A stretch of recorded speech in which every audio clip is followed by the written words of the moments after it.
Hello students, welcome to Ritu's biology classes. Myself Ritu Buglani, your biology teacher. Student, today our topic is excretion system. What is excretion system? Removal of metabolic waste or nitrogenous waste from the body in the form of urine. बात करें बेटा metabolic waste, तो metabolic waste क्या है बेटे? हमारी body के अंदर बेटा बहुत सारी केमिकल रिएक्शंस चलती हैं जिनके थ्रू क्या होता है, बहुत सारा वेस्ट प्रोडक्ट बनता है और वो सारा का सारा किसमें ऐड ऑन हो जाता है, हमारे ब्लड के अंदर। अब वो ब्लड जो हमारे पास क्या हो गया बेटा, ऑक्सीजनेटेड तो होगा लेकिन क्या होगा, अनफिल्टर्ड होगा। अभी क्या है, एक्सक्रीशन सिस्टम के अंदर जो हम वेस्ट को रिमूव कर रहे हैं वो किस फॉर्म के अंदर होगा, यूरिन की फॉर्म में। जब हमने इसी रिमूवल को, हमने एक वेस्ट और पढ़ा था डाइजेस्टिव सिस्टम के अंदर, हमने पढ़ा था इजेशन सिस्टम। इजेशन के अंदर क्या था, हमने उसमें भी रिमूव किया था वेस्ट प्रोडक्ट्स को, लेकिन इन सॉलिड फॉर्म के अंदर। मेटाबॉलिक वेस्ट या नाइट्रोजनस वेस्ट के अंदर हम बात करें तो urea, uric acid, ammonia, carbon dioxide and excess water. अब इस ब्लड को जो प्योरीफाई करने का काम होगा, ठीक है, और साथ ही साथ वेस्टेज को बाहर निकालना है या रिमूव करना है बॉडी से। अब वो सारा प्रोसेस कैसे चलेगा हम पढ़ेंगे। हम जो एक्सक्रीशन सिस्टम कर रहे हैं बेटा वो ह्यूमन बीइंग्स के अंदर है। इसमें क्या होगा बेटे, हमारे पास क्या होगा, किडनी लाइक स्ट्रक्चर्स प्रेजेंट होती हैं। ये किडनी क्या होती है, पेयर में होती है और बीन शेप होती है। ये किडनी क्या करती है, यूरिन को प्रोड्यूस करने का काम करेगी, प्रोडक्शन करेगी किसका, यूरिन का। लेकिन किसकी हेल्प से, इसके अंदर जो स्ट्रक्चरल और फंक्शनल यूनिट काम करती है वो होती है नेफ्रॉन्स। हम इसके अंदर इसमें हम पढ़ेंगे आर्टरी और वेन को करेंगे, लेफ्ट रीनल आर्टरी और लेफ्ट रीनल वेन। आर्टरी क्या करेगी, ऑक्सीजनेटेड ब्लड को जो कि अनफिल्टर्ड होगा उसको किडनी तक लेकर आएगी, और ऐसे ही जो लेफ्ट रीनल जो वेन होगी वो क्या करेगी, जो ब्लड हमारा प्योरीफाई हो गया है उस ब्लड को वापस कहां तक लेके जाएगी, हमारे हार्ट तक। ठीक है बेटा। अब इन नेफ्रॉन्स क्या करेंगे, जो कि स्ट्रक्चरल और फंक्शनल यूनिट है, जो कि क्या करेगी, हमारे अनफिल्टर्ड ब्लड को फिल्टर करने का काम करेगी, यानी कि उसमें से वेस्ट प्रोडक्ट को बाहर निकाल दिया जाएगा। जो प्योरीफाइड ब्लड होगा उसको वेन के थ्रू वापस हार्ट में भेज दिया जाएगा। और नेफ्रॉन ने क्या किया, वेस्ट प्रोडक्ट को सारा यूरिन की फॉर्म में बना करके यूरेटर के through, urinary bladder and urethra के थ्रू उसको पास आउट कर देंगे। सिंपल सी बात है इसमें, किडनी जहां पर नेफ्रॉन्स है, अब वो नेफ्रॉन क्या करेंगे, उन्होंने वेस्ट प्रोडक्ट को बनाया, किसमें से निकाल लिया, ब्लड में से। उस ब्लड में से उस नाइट्रोजिनस वेस्ट को जो बना था उसको यूरेटर्स में भेजेगी, यूरेटर से यूरिनरी ब्लैडर्स, जहां पर आकर के हमारा वेस्ट प्रोडक्ट जो होगा वो इकट्ठा होगा, और देन उसको यूरेथ्रा के थ्रू, जो कि डक्ट है एक, जिसके थ्रू जो होगा यूरिन को बॉडी से डिस्चार्ज कर देंगे। क्लियर है। क्या किया, किडनी ने यूरिन को प्रोड्यूस किया, passes through ureters into urinary bladder, और उसको रिलीज कर दिया जाएगा थ्रू द यूरेथ्रा। ये हमारी यहाँ पर स्ट्रक्चर थी। जब हम बात करते हैं बेटे एक सिंगल फंक्शनल और स्ट्रक्चरल यूनिट नेफ्रॉन, जो कि पूरा प्रोसेस इसी ने करना है।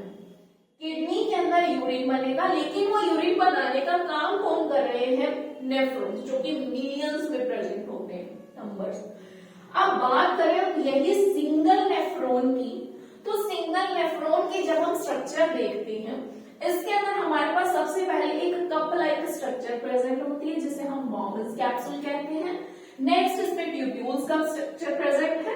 वही ये ट्यूब्यूल्स बेटे दो पार्ट में डिवाइड है, proximal convoluted duct and distal convoluted duct. Then जितना भी यूरिन यहाँ पर बनेगा वो सारा कलेक्टिंग डक्ट के अंदर आएगा, उसको वहां पर इकट्ठा किया जाएगा, और देन वही कलेक्टिंग डक्ट वापस इसमें खुलेगी यूरेटर्स के अंदर, यूरेटर से फिर यूरिनरी ब्लैडर एंड यूरेथ्रा के थ्रू उसको रिलीज कर दिया जाएगा या डिस्चार्ज कर देंगे। अब ये सारा प्रोसेस इसमें कैसे होगा, ब्लड यहाँ पर हमारे पास किस में आएगा, बॉम्बल्स कैप्सूल कैप्सूल के अंदर बेटा एक गुच्छे लाइक एक स्ट्रक्चर प्रेजेंट है हमारे पास, जिसको हम बोलते हैं ग्लोमेरुलस। ये ग्लोमेरुलस क्या करेगा, जैसे ही ब्लड ग्लोमेरुलस के पास में आएगा, ये क्या करेगा, इसको फिल्टर करने का काम करेगा। जो फर्स्ट प्रोसेस ग्लोमेरुलस के अंदर होगा, इसे हम बोलेंगे इनिशियल फिल्ट्रेशन या फिर ग्लोमेरुलस फिल्ट्रेशन। अब यहां से क्या होगा, जैसे ही जो हमारा ब्लड है वो ब्लड प्योरीफाई हुआ, फिल्टर हुआ, फिल्टर होने के बाद नेफ्रॉन्स के सारे साइड्स में हम कहें क्या प्रेजेंट होंगी, ब्लड वेसल्स प्रेजेंट होंगी। जैसे ही ब्लड फिल्टर हुआ, वो फिल्टर्ड ब्लड किसमें चला जाएगा, ब्लड वेसल के। ये जो मैंने रेड कलर से यहाँ पर शो किया है, ये ब्लड वेसल दिखाई है मैंने, बहुत सारी प्रेजेंट होती है, मैंने यहाँ पर एक ही ब्लड वेसल को शो किया है।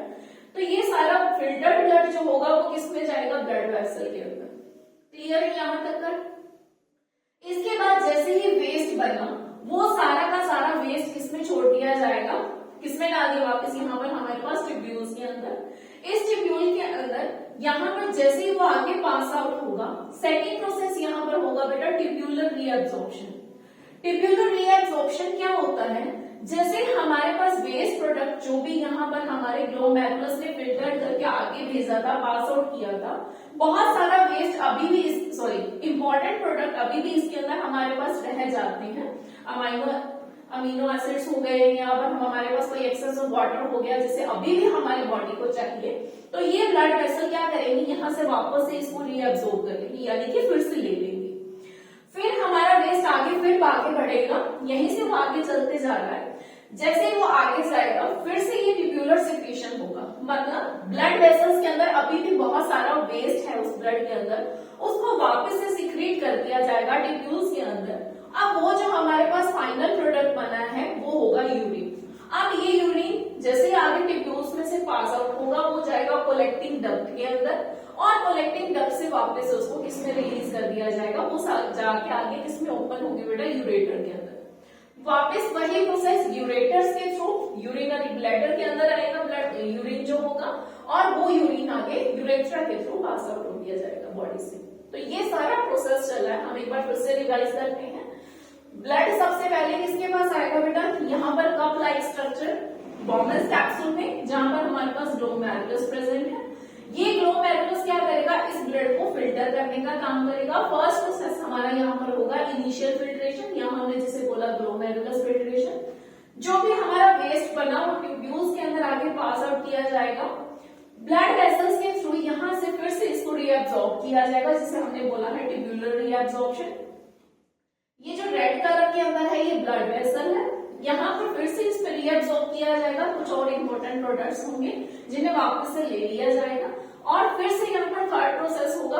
अब यहाँ पर जो ये हमारा वेस्ट है बेटा, ये आगे जाते जा रहा है, पास होता जा रहा है, ये ट्यूब्यूलर सिक्रीशंस के थ्रू फिर से कुछ वेस्ट प्रोडक्ट होगा जो अभी भी ब्लड वेसल्स के अंदर ब्लड में प्रेजेंट है, जिसको फिर से सिक्रेट कर दिया जाएगा, और देन वो सारा जो हमारे पास अब फाइनल प्रोडक्ट बना है यूरिन, उसको कलेक्टिंग डक्ट की हेल्प से कलेक्ट करके और किसमें ओपन होगी, यूरेटर के अंदर। ठीक है बेटा, और यूरेटर से फिर से यूरिनरी ब्लैडर, जहां पर यूरिन जो होगा वो हमारा क्या होता है, स्टोर होता है। यूरिनरी ब्लैडर से यूरेथ्रा के थ्रू क्या होगा, उसको बॉडी से डिस्चार्ज कर दिया जाएगा। तो यही सारा प्रोसेस मैंने इन शॉर्ट आपको यहाँ पर नीचे नोट डाउन किया हुआ है। किडनी में प्रोड्यूस्ड होगा urine, passes through ureters and into urinary bladder, released to urethra. Hope so बेटा आपको टॉपिक बहुत अच्छे से क्लियर हुआ होगा। अगर पसंद आया, अच्छा लगा आपको, please like, subscribe and share, and also press the bell icon.